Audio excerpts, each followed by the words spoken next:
Welcome, everyone. My. If this isn't the most effective-looking group of healthcare workers I've ever seen in my day. Oh, wait. What's that? Oh, this is a housing conference. In that case, if this isn't the most excitable group of housing professionals I've seen since I ran my last staff meeting. Welcome to the second and fourth Fridays. My name is J.C. Stoner, and I currently serve as Secretary of SWACUHO. It is my pleasure today to introduce our past president keynote speaker, Kenny Mock. Kenny was the president who actually appointed me to my first formal leadership position in SWACUHO, so I'm really pleased I get to introduce him today. I was on the research committee when the committee chair left unexpectedly. I think Kenny and I had maybe met a couple times in passing at conferences, and I don't know if he remembers this or not, but I sent him probably a 3-page long email like I was running for president of the universe, telling him I was interested in serving in the vacant chair role. So before I provide the official bio, I wanted to do a public thanks to Kenny for giving me a chance. Our past president keynote speaker today, Kenny Mock, received his Master of Public Administration degree in 1998 from Texas Tech University and his Bachelor of Arts degree from Western Kentucky University in 1994. In 2011, he joined the University of Houston and now serves as Director for Operations and Outreach. Kenny has worked at a number of public and private institutions, including Texas Women's University, Texas Tech University, the University of Louisville, George Mason University, and Rogers State University. He has also worked in the privatized housing sector and taught high school English and applied mathematics. In SWACUHO, he served as president, treasurer, Texas State Director, Diversity and Social Justice Committee Chair, Human Resource Development Chair, and Annual Conference Co-Chair. He has also been a member of the Program Committee, Exhibits and Display Committee, and the Senior Housing Officer and Mid-Level Steering Committees. In 2017, he was awarded the James L. Jim Gibson Exceptional Service Award. He has also served in multiple leadership positions for ACUHO-I. Currently, he is a member of the National Housing Training Institute Coordinating Committee, and in the past has served as chair of the Housing Marketing Strategies Committee, chair and educational chair for the Business Operations Conference, and also served on the Regional Affiliations Task Force. In his personal time, he is a cook, an athlete, and a traveler. Kenny loves to spend time with his husband, Chad, and their family of 2 children, Carson, who's 15, and Carly, who's 12. He can be found on social media at Ken Mock. Thank you, Kenny, for being here today and for your service over the years. Wow, I have to say that I am really excited, JC. I don't think I remembered that that I appointed you to a position, and you talk about a really long letter you wrote. I do remember that, actually. I was like, wow, this guy's serious. Well, I want to first say thank you to the program committee who asked me to speak during 4 Fridays in February. I was really flattered to hear that. And they said that I could talk about anything that I wanted to talk about. And of course, you know, that leaves the field wide open. And I really thought about this. I thought about it really hard, what I wanted to talk to you about today. And I thought, you know, talk about what you know. And so in that same vein, I want to talk to you a little bit about something that I know. And so if you'll give me just a second, I'm going to share my screen with you. And hopefully everybody can see my screen now. So what I want to talk to you a little bit about is what I know. And what I know is that my father and I never had much in common other than a stubborn streak that runs pretty deep. He died nearly 5 years ago from what the U.S. military stated was from his exposure to Agent Orange during the Vietnam conflict era. This exposure and maybe some other bad habits ultimately caused stage 4 lung cancer and a massive stroke. During my dad's 18-month battle with cancer, we had time to come to terms with our differences and, more importantly, what we have in common. Our differences rose at the confluence of 2 rivers, his being one of incredibly conservative values, and if you know me, mine was incredibly liberal values. As his youngest son, I created rapids, I think, that he was forced to navigate. I came out at a very young age in a very rural part of Kentucky, and that was in the early 1980s. During my dad's battle with cancer, we found a common ground. Our eddy in the river was golf, college basketball, and music. We found refuge in our real love language, though, which was and still is for me, food. Let me explain. Dad never liked my mom's green beans because she only seasoned them with kind of a bland Weiler's beef broth cube. He seasoned his green beans with fatback and bacon, and that makes them really good. Dad always made the fried chicken in our family too, because his was always better than my mother's. We all said so, even my mom. My mom never really resented the fact that my brother and I, and even my dad, I think, liked his cooking better. I think she celebrated getting a break from her work as a busy homemaker. So while Dad's cooking dinner was sporadic, maybe 3 or 4 times a month, his one constant was always breakfast on Sunday with biscuits that he made from scratch. And so that's what I want to talk to you today a little bit about, are my dad's biscuits that he made from scratch. Let me explain. My dad's biscuits weren't just good, they were damn good. They were like slap your mama good. And from watching my dad make biscuits, and late in his life from helping him to make biscuits, I learned a lot about him, how to approach a task, how to show love when words escape you, and other life lessons that I use every day. I'd like to share a few of those insights with you, and also my recipe for scratch biscuits that I developed from working with my dad. So the first thing that you need to know when you're making biscuits is to go forth with intention and get the very best ingredients you can, and it's important to know why they're the best. My daddy's biscuits had 3 primary ingredients, and that's flour, Land O'Lakes unsalted butter, and buttermilk. So with flour, I always like to try to use white lily flour because it's a staple pantry item in our house, and it's also one of the best flours available if you ask me. It's made from soft red winter wheat, which is a low protein and low gluten variety. Biscuits don't need strength of a high protein flour. If you use an all-purpose flour, that's okay, but just know that most all-purpose flours are just that. They're a little bit good for everything and not that good for anything. I use Land O'Lakes unsalted butter because it has a high butter fat content. It's about 80% fat, which means it has more water and less fat than a lot of the European brands that have a super high fat content. A higher water content is perfect for lightness in a biscuit, and it's really perfect for the very best biscuits. And then buttermilk. When I can find it in Houston, I always use Barber's, but my dad would always make his own buttermilk. I'm not suggesting you make your own buttermilk. I do believe, though, that a quality, fresh, name brand buttermilk will do the trick. Quality buttermilk adds acidity, fat, and of course liquid. The acidity, when used in conjunction with the leaveners, help the dough to rise. Speaking of leaveners, make sure yours are fresh, high quality, and on hand. You're going to need an egg, cream of tartar, and salt. And if you're like my stepkids, Carson and Carly, you like your biscuits sweet, so you may want some sugar as well. Now here's where the life lesson comes in. By using our high quality ingredients and knowing why they work and how they contribute to the process means that your end product is better. From our education to everyday work and all things in between, invest in yourself, high quality ingredients, and knowledge. Remember too that high quality doesn't mean high cost. Your education doesn't have to come from a pedigree level institution. Remember, my dad made his own butter and buttermilk. The next thing that you need to know is that you're going to get messy. You're going to get your hands dirty, and your counter, maybe your floors, and if you're doing it right, your entire kitchen.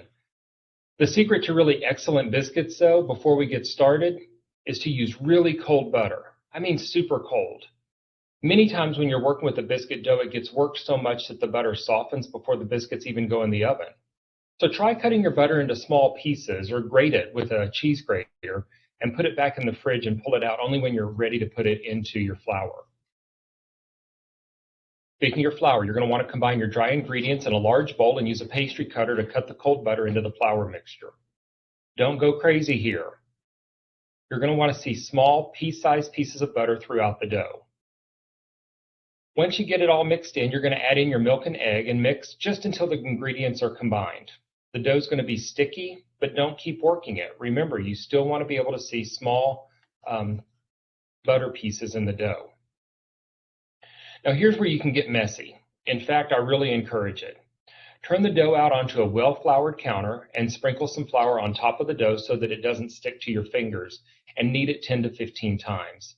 If the dough is super sticky, just show it some more love and sprinkle on some additional flour. Now here's where the life lesson comes in again. If you keep your cool and you don't go crazy bringing your dough together, you're going to be rewarded with a beautiful end product. Just like our work and life. How many times have you been in a tough situation with a parent, your boss, a coworker, or just anyone? Keep your cool, don't overwork the situation, and I promise things are going to turn out fine. Next, you need to start thinking about bringing some order to chaos. To do this, pat your dough down to about 3/4 or an inch in thickness. You don't have to use an extra tool like a rolling pin. I just use my hands to pat it down. Once you get the dough where you need it, you're going to use a glass, like I use the one you see in the picture here, or a biscuit cutter to cut out your biscuits and put them on a lightly greased baking sheet. Be sure the biscuits are touching when you put them on the baking sheet. Last thing, put the biscuits in a really hot oven, like 450 degrees should do, and then bake them for 10 or 15 minutes. You're going to know that they're done when the tops are golden brown. Do you see the metaphors here? By patting the dough down, you start to bring some order to the situation that was a mess just a few minutes earlier. Sometimes a little perspective is all you need. Sometimes a pat on the back, or sometimes a motivational shove into a counter is just what you need to get going. It's also super important that your biscuits are touching when they go into the oven. They need contact with each other to rise and to cook properly. They also need a little heat to get done, just like us. We all need a community to help us rise, and yes, even perfect biscuits, just like us, must be exposed to some heat. I think the heat of the oven is a lot like feedback, closing a loop, accepting criticism. It's just part of the process of making something great. A little exposure, a little risk is good for us. But you've got to keep an eye on things and know when to get out of the oven. The last thing that I want to talk to you about is ritual and expectation. So to close, I want to address the importance of this. In our lives, it's important to have rituals. One of my rituals when I make biscuits is to always use my mother's orange Tupperware measuring cups, and I use the biscuit cutter that she bought for my dad for 15 cents. Both of these items are what we call vintage cookware. They were purchased in the early 1960s. You may celebrate staff birthdays every month. You may gather for lunch every day with the same people. You might have a fitness routine or wake up at the same time every day. We all have rituals and habits in our lives that serve as guideposts for our days, weeks, months, years, and even our lives. Things like Sunday morning breakfast for me growing up established a ritual and expectation that everyone would gather over a meal that my father made. In 2015, when my dad was first diagnosed, I started making biscuits every now and again for my husband and our family. The biscuits were always okay. I mean, I don't think there's a bad biscuit. But over time, I got better. And every now and then, they would be perfect. And now, every weekend, somebody in the family always asks me, "Can you make biscuits on Sunday?" And I always answer, "Of course I'll make biscuits on Sunday." So let me explain. What they're really saying is, we love you, and we love that you cook for us. And what I'm really saying is, I love you, and I'd do anything for you, and I'd love to make biscuits on Sunday. So check out Swakuho social media for my biscuit recipe, and make biscuits for somebody you love this weekend, and be sure to share your photos on social media with the hashtag Swakuho and Swakuho21. You can even go overboard and show me a little bit of love and mention me. I'm at Ken Mock on all platforms. Thank you so much for your time this morning, and I look forward to visiting with some folks in the session afterwards.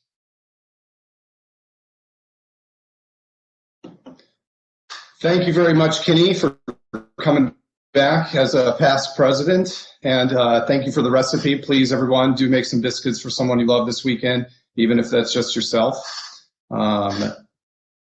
It's always fun at conferences to see all the people who have served our association as president. And it's always easily to identify them by their name badge ribbons that say past president. My tenure as secretary actually ends in 2 weeks, so I'm really most excited for our next in-person conference where I'll be able to wear one of those fancy name ribbons that says past secretary. But do check out Kenny's follow-up talk shortly. And our next speaker today is a personal favorite of mine. Amanda Bobo from Southern Methodist University is the chair of the SWACUHO Exhibits and Displays Committee. So please put some comments in the chat welcoming Bobo. Good morning. I am here to thank our sponsors who have helped make this virtual conference possible. And so we want to start off this morning by thanking the sponsor of this morning keynote presentation, which is Apogee.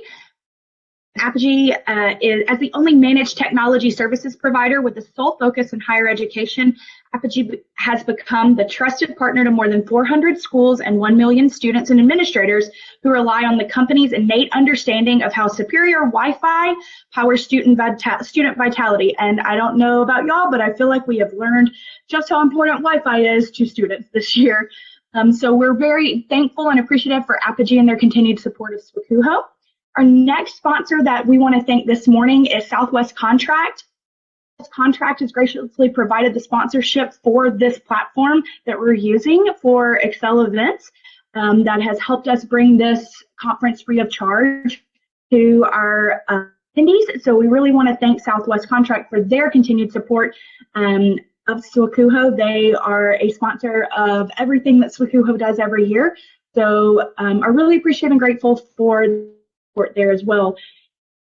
Speaking of sponsors and exhibitors, next Friday, February 19th, will be the virtual exhibit hall, and it will happen from 1 to 3 p.m.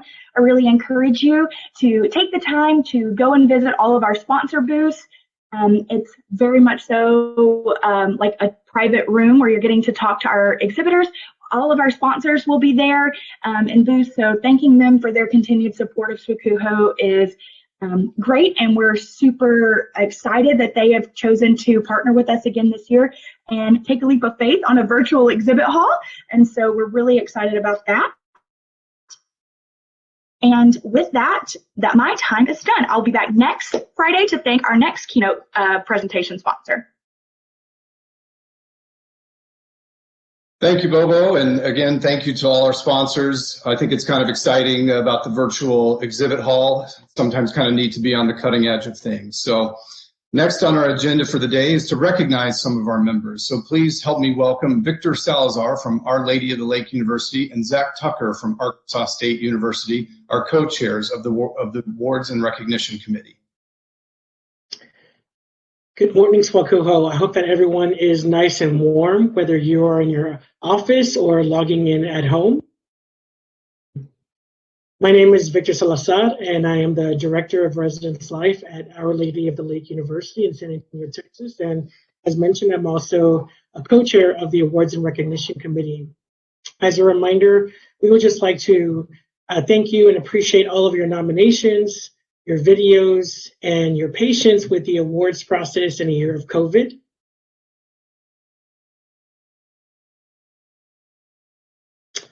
This morning, we are here to announce the recipients of both the Bob Huss Outstanding Graduate Student Award and the Gene Ward Outstanding Student Leader Award. Because we expected the conference to be virtual, this year we asked nominators to submit a video explaining their nomination. And we hope to share those videos later this month as we recognize more and more of our peers across the region. And now let us announce the recipients of this year's Bob Huss Outstanding Graduate Student Award. This award was created to recognize graduate students who have made significant contributions to their departments at their home institutions. Our first Bob Huss Award recipient is Assistant Residential Coordinator Nia Gibson of Oklahoma State University. Nia's nominator wrote that she has had a large positive impact on the Housing and Residential Life Department, as well as the Division of Student Affairs. Nia has been one of our campus leaders when it comes to equity, diversity, and inclusion initiatives. She has led focus groups and had several conversations with minority identifying students on what their needs are, how OSU can better support them, and has been a safe person for students to share their experiences with. Nia has truly left a positive, long-lasting impact on the OSU campus, the Housing and Residential Life Department, and the Division of Student Affairs. Congratulations, Nia Gibson, our first Bob Huss Award recipient. Our next Bob Huss Award recipient is Greek Village Residence Coordinator Travis Bell of the University of Central Arkansas. Travis's nominator wrote that he helped to breathe life into a once disengaged community by creating a Battle of the House Points-based initiative to help get sororities engaged. Areas of initiative included community and campus engagement, philanthropy, program attendance, and participation in programs.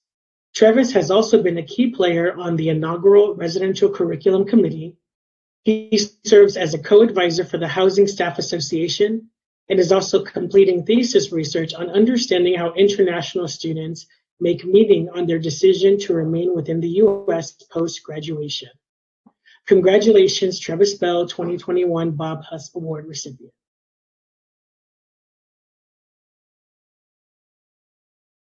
Our next Bob Huss Award recipient is Graduate Hall Coordinator Peyton Chattany of Texas Tech University. Peyton's nominator wrote that Peyton has had a tremendous impact on the university student housing department and the students she serves. She creates initiatives in her supervisory role that will leave a lasting impact on her residence hall and community. As NRHH advisor, during the summer, she led a national Zoom meeting for all advisors to help mitigate the impacts of COVID-19 and how they would impact NRHH and recognition. Congratulations to Peyton Chattany, 2021 Bob Huss Award recipient. Our last Bob Huss Award recipient is Graduate Assistant for Outreach Megan Hill at the University of Houston. Megan's nominator wrote, she comprehends, acts, and produces work on par with full-time professionals. She quickly became a leader who rolled up her sleeves to learn all that she could about the department and her position. She also led departmental efforts to conceptualize and coordinate efforts for departmental manual outlining processes and procedures for managing all aspects of COVID-19. Congratulations, Megan Hill, our final 2021 Bob Huss Award recipient.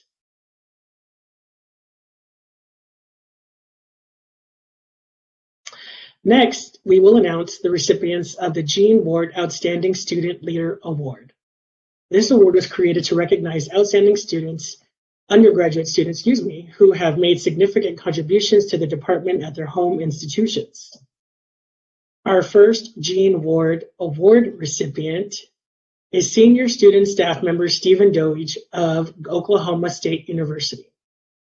Stephen's nominator wrote that he has served the Housing and Residential Life Department for 3.5 years in various student leadership roles. In all roles, he has performed exceptionally and was a leader amongst his peers in all leadership positions. He also uses his SSS position to advocate for student leaders in his residence hall. Stephen has even taken these group of students under his wing and taught them the value of student leadership, how to be effective student leaders, and how to connect with campus resources. Congratulations, Stephen Doige, our first Gene Ward Award recipient. Our next Gene Ward Award recipient is resident assistant Ali Patil of the University of Arkansas. Ali's nominator wrote that she possesses a determined spirit and holds herself accountable to completing any goals and tasks she is responsible for. From the beginning, she rose as one of the most creative and dependable student staff members in our department. An example of this is when the RA Marketing Collateral Work Group was struggling to reach residents.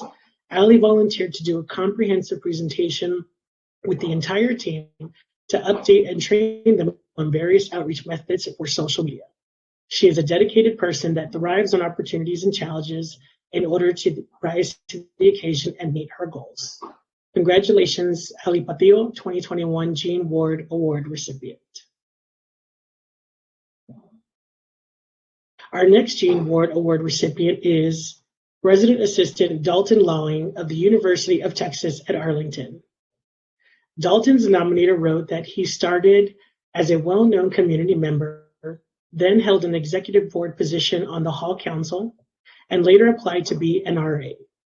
This semester alone, even with the adaptation of new policies in place due to COVID-19, Dalton dreamed and strived to put on new and continuous programs in the community with residents in mind. He has been proven to be a hardworking, dedicated, organized, and breaking out of his shell student.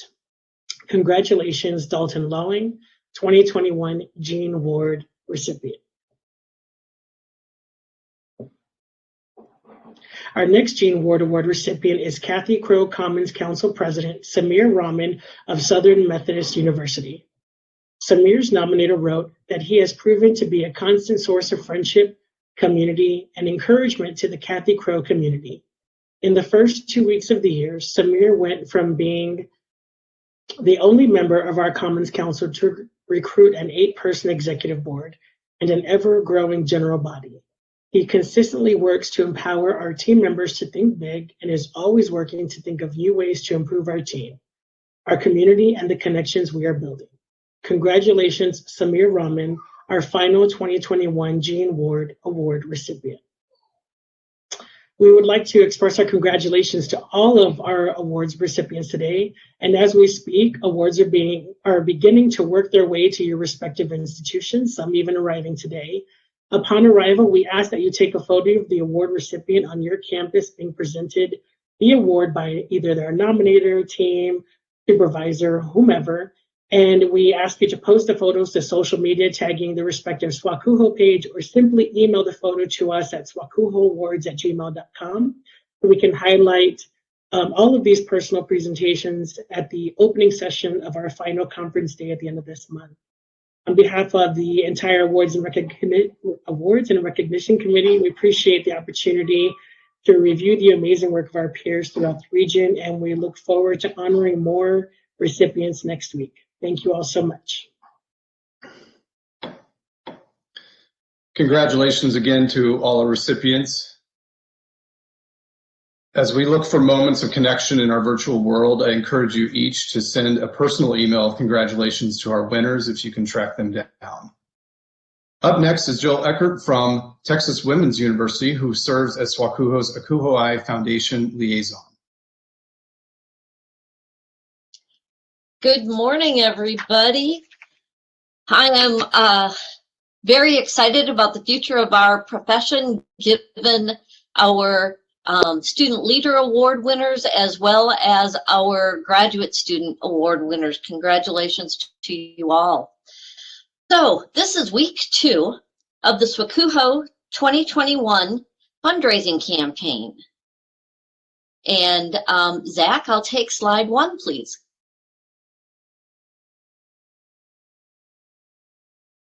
So week 2 is giving from the heart. And so the question is, how can you give? Slide 2,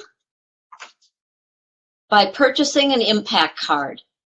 These cards will be sent to you in a file. You can personalize them. You can print them out and do a handwritten note. But a card will cost $5 for one. For 7 for $25, and the most popular currently is for $50. You can get 15 cards, and that should take care of most of our staffs. Or go for the big dollars. $100 gives you 35 cards, and they'll be sent to you, and you'll be able to reuse this file. How do you get one of these impact cards? First, by being fabulous, and your supervisor, your friends think you deserve one. And certainly, Kenny, you'll be receiving one for that great keynote speech this morning. To pay for this and to receive your files, you can pay via Venmo, search for the Akuho'ai Foundation site, or go to akuho'ai.org and the foundation tab if you need to pay with a credit card. Another way to give from the heart is to support a Parthenon nomination. Parthenon winners are some of our most outstanding leaders in the field. It's a secret. You get nominated, and there's champions who will nominate you, and they will go about raising some money. This year, we actually have 2 SWAKUHO nominees who call SWAKUHO home, and we would love to be able to support their nomination. I can't put it out in person right here, but there are 5 nominations altogether. 2 are from SWAKUHO. If you'd like to know who those folks are, if you'll just send me a quick email, and I'll be happy to give you names, and you may want to donate to all of them or to someone in particular. So, how have we done so far after week 1 of raising money? Zach?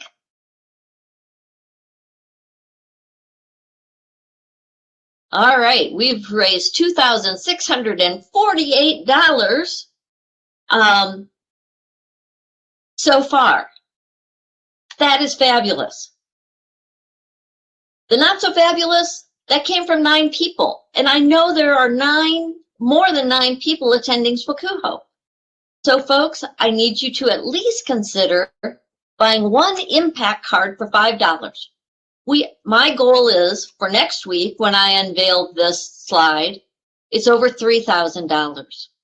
So let me give you a quick teaser for what comes during week 3, Giving to Grow. We will begin our first day of a silent auction, and things that will be up for bid include a mailed package, which will include a leadership book or a professional development type book, and then it'll be filled with lots of other fabulous things.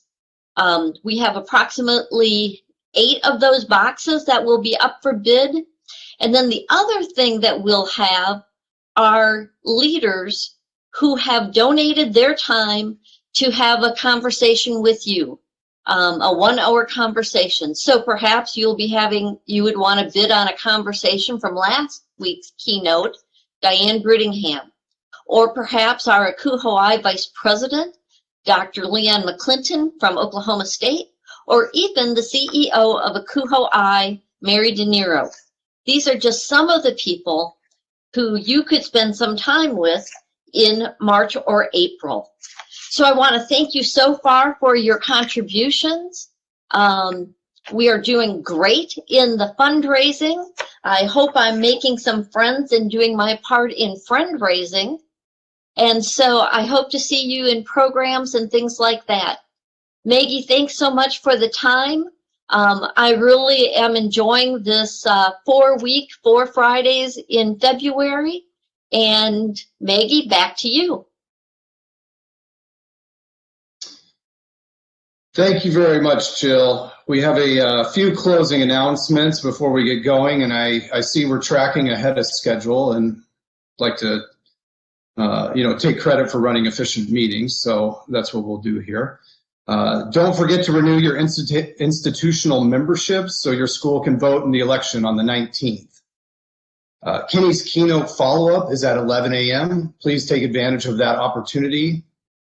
Make sure to check out the Placement Services Lounge this afternoon for resume reviews and other placement-related content. And just on a note for the entire association, everyone you've seen up here today has volunteered and given back to SWAKUHO in some capacity. If you are ready to serve your association, please visit the committee's website and say, yes, I can serve. And with that, we'll give you a few minutes back and to get where you need to be for the next session. Everyone have a wonderful Friday. Thank you.